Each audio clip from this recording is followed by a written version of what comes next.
Hello, আমরা এখন বলছি ভিলার্স লা ভিল বলে একটা ছোট্ট জায়গা থেকে, বেলজিয়ামের ওয়ালোনিয়া প্রদেশের একটা ছোট্ট শহর ভিলার্স লা ভিল। আমার সাথে আরও দুজন আছে, বুদ্ধ পুবালি। আর এই ট্রেনটা করে আমরা এসেছি। এই ট্রেনটা স্টেশনটা একদম ছোট, সেরকমভাবে প্ল্যাটফর্মই নেই। এটা একটা গ্রাম বলা যেতে পারে। ব্রাসেলস থেকে 43 কিলোমিটার দূর। একটা ট্রেন চেঞ্জ করে আমরা এলাম। ব্রাসেলসে মোটামুটি 10টা প্রভিন্স আছে, এটা তার মধ্যে একটা, ওয়ালোনিয়া। এখান থেকে আমরা হেঁটে যাব, একটা রুইন্স আছে এখানে, ধ্বংসাবশেষ 12th সেঞ্চুরির। সেই জায়গাটায় পৌঁছে আরও ডিটেল নিয়ে আসছি।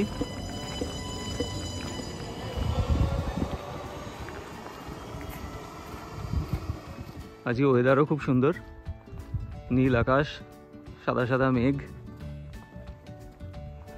এখান থেকে 2 কিলোমিটার হেঁটে যেতে হবে আমাদের, যে জায়গাটায় যাওয়ার কথা ভেবেছি।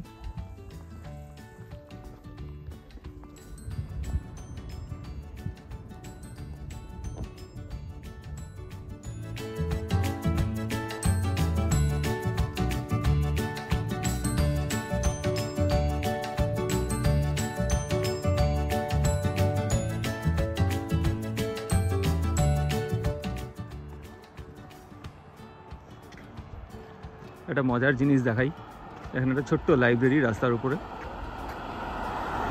ছোট্ট একটা আলমারি করে রাখা আছে।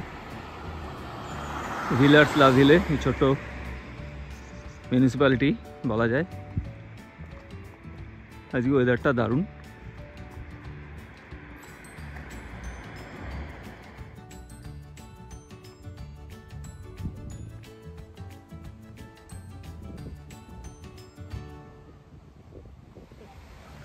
কেমন লাগছে?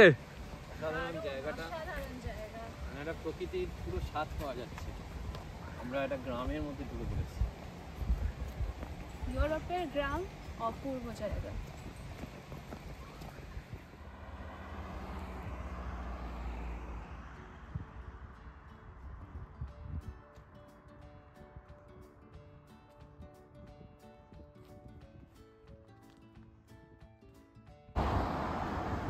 আমরা পৌঁছে গেছি ভিলার্স লা ভিল, যে মধ্যযুগের একটা ধ্বংসাবশেষ আছে যেটা দেখতে যাচ্ছি।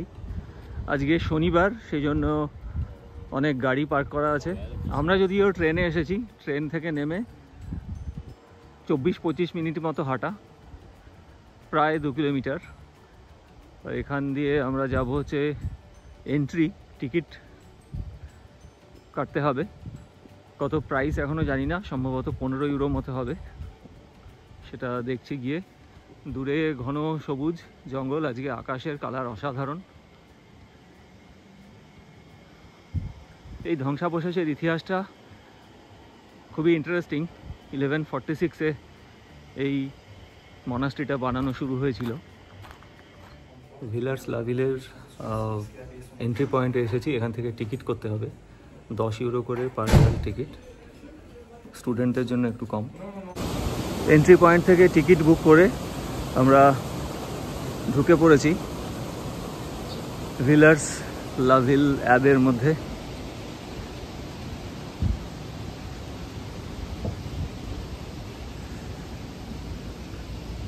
দারুণ সুন্দর ফুল ফুটে আছে।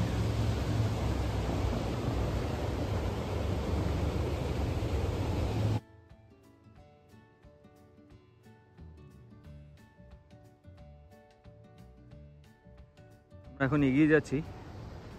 1146 সালে যে মনাস্ট্রির ভিত্তিপ্রস্তর স্থাপন হয়েছিল, সেই ভিলার্স লা ভিল অ্যাবের দিকে। প্রায় 900 বছর প্রাচীন এই ধ্বংসাবশেষ।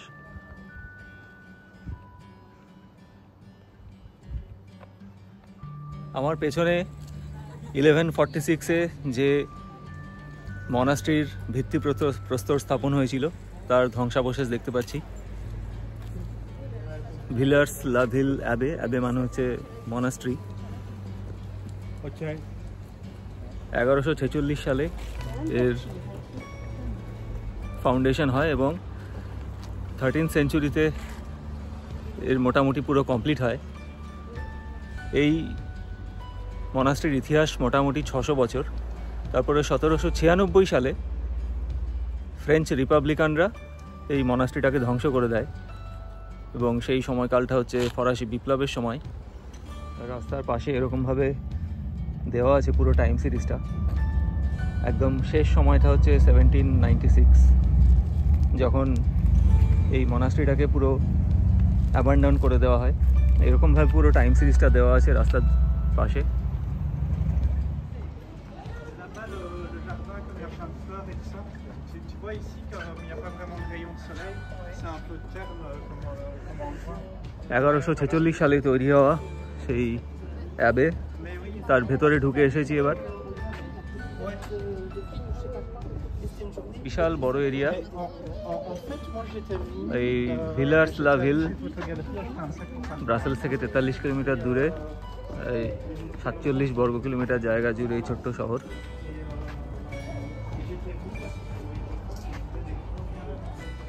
প্রায় 900 বছর প্রাচীন একটা ধ্বংসাবশেষের মধ্যে দাঁড়িয়ে আছি। বেলজিয়ামের ওয়ালোনিয়া প্রদেশের একটা ছোট্ট শহর ভিলার্স লা ভিল। এই জায়গাটার ইতিহাস হচ্ছে 1146 সালে সিস্টারসিয়ান বলে যে ক্যাথলিক ব্রাঞ্চ আছে, তারা এই অ্যাবেটা বানানো শুরু করেছিল। সেই সময়ে এই সিস্টারসিয়ান যে ব্রাঞ্চ ছিল এবং তাদের লে ব্রাদার বলে বলা হতো, প্রচুর সম্পত্তি ছিল তাদের কাছে। তখন প্রায় 100 বছর সময় নিয়ে এই পুরো মনাস্ট্রিটা বানানো হয়, বা চার্চ যাকে বলা যায়।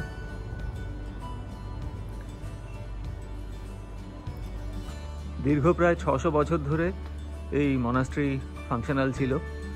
বিভিন্ন সময় বয়ে গিয়েছে মধ্যযুগের, বিভিন্ন ক্ষমতার হস্তান্তর হয়েছে। অবশেষে 1796 সালে ফ্রেঞ্চ রিভলিউশনের সময় এই মনাস্ট্রিটা পুরোপুরি অ্যাবান্ডন্ড হয়ে যায়।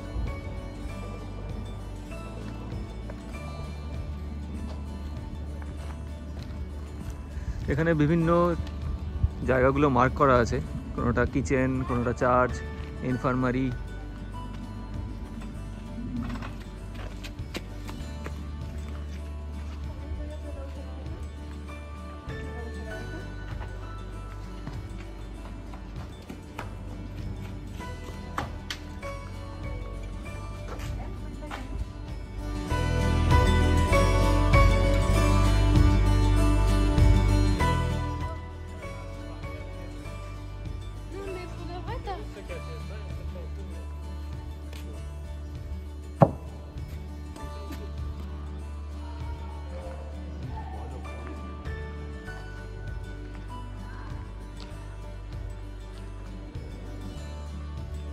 এই মুহূর্তে এসে দাঁড়িয়েছি এই পুরো কমপ্লেক্সের যেটা মেন ক্যাথিড্রাল, যেটা ধ্বংসপ্রাপ্ত হয়ে গেছে। একটু আগেও বলেছি 1796 সালে এই মনাস্ট্রিটা পুরোপুরি ধ্বংস হয়ে যায় ফরাসি বিপ্লবের সময়।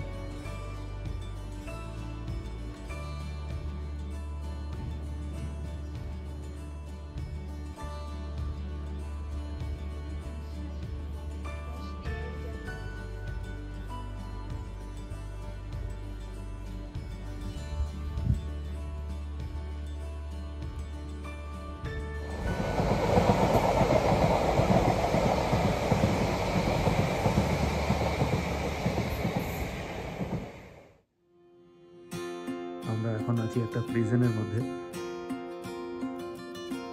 এই যে মনাস্ট্রি ভিলার্স লা ভিল, সেই মনাস্ট্রির একটা প্রিজন,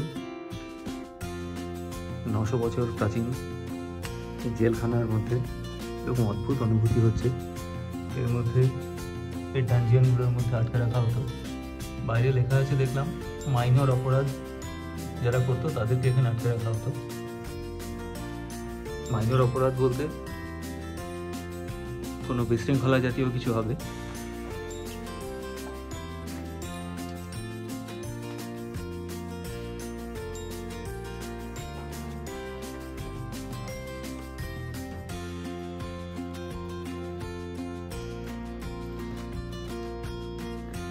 ঢুকে পড়লাম একটা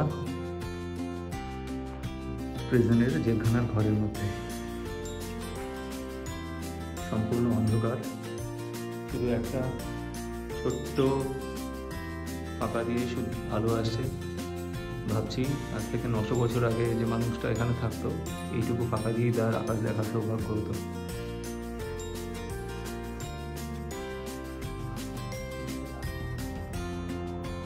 ভিলার্স অ্যাবের বাউন্ডারির মধ্যে এরকম একটা সুন্দর বাগান। এগুলো হচ্ছে একটা বাদামের গাছ, প্রচুর হয়েছে এই বাদাম। জানি না খাওয়া যায় কিনা। এখন খাওয়ার রিস্কটা নিতে পারছি না, বাড়িতে ফিরতে 1.5 ঘন্টা মতো লাগবে।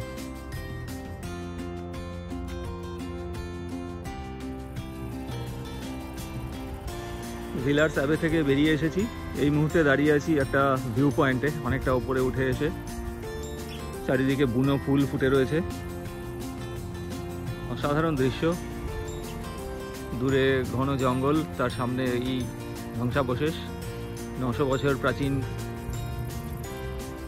এই মনাস্ট্রি।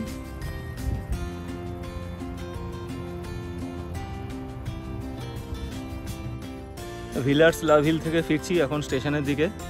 আর যেটা আরেকটু আগের একটা ভিডিওতে দেখিয়েছিলাম যে একটা ওপেন লাইব্রেরি রাস্তার উপর, এখানে এই লাইব্রেরিটার সামনে দাঁড়িয়ে আছি।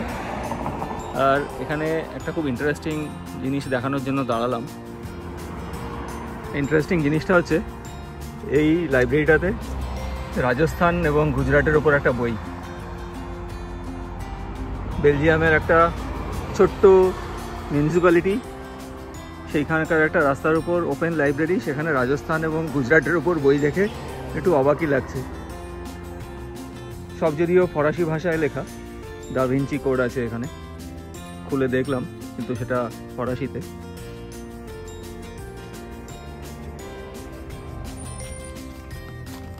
ভিলার্স লা ভিলা স্টেশনে চলে এসেছি। আর স্টেশনের পাশে একটা দারুণ ইন্টারেস্টিং জিনিস, একটা বিশাল বড় একটা ঘোড়া। এত বড় ঘোড়া আমি অন্তত দেখিনি।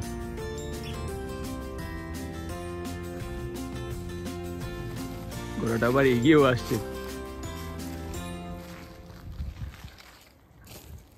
ভিলার্স লা ভিলা স্টেশন থেকে আমরা সেদিন সন্ধে 6:30 নাগাদ ট্রেন ধরেছিলাম।